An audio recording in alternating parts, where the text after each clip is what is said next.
তিলে তিলে ক্ষয় করেছে আলভি, আলভির মা। তুই মরলেও আমার কিছু যায় আসে না, তোর যা মন চায় তুই কর।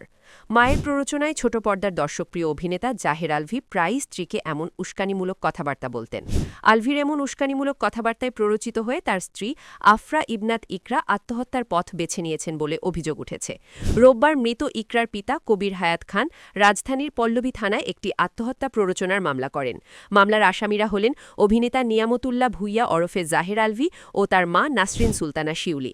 গত শনিবার দুপুর ১:৩০টার দিকে মিরপুর ডিওএইচএস এলাকার এভিনিউ ২-এর ১৭ নম্বর রোডের একটি বাড়িতে অভিনেতা জাহের আলভির স্ত্রীর মরদেহ উদ্ধার করে পুলিশ। মামলার এজাহারে ভিকটিমের পিতা উল্লেখ করেন, মামলার প্রধান আসামি জাহের আলভির সঙ্গে তার মেয়ে ইকরার ২০১৩ সালে প্রেমের সম্পর্কে বিয়ে হয়। দাম্পত্য জীবনে তাদের ৫ বছরের একটি পুত্র সন্তান রয়েছে। বিয়ের পর জাহের আলভি তার মা শিউলির প্ররোচনায় স্ত্রী ইকরাকে মানসিক নির্যাতন করতেন। ভিকটিমের পুতা বিষয়টি জানতে পেরে শিউলির মাধ্যমে পারিবারিকভাবে সমাধানের চেষ্টা করলেও শিউলি তাদের কথায় কর্ণপাত করেনি। প্রায় ২ বছর আগে ইকরা জানতে পারেন তার স্বামী আলভি অজ্ঞাতনামা এক নারীর সঙ্গে পরকীয়ায় লিপ্ত। এ ঘটনায় স্বামী ও স্ত্রীর মধ্যে মনোমালিন্যের সৃষ্টি হয়। এক পর্যায়ে ইকরাকে তাদের জীবন থেকে সরে যাওয়ার জন্য বিভিন্নভাবে প্ররোচনা করেন জাহের আলভি ও তার মা শিউলি।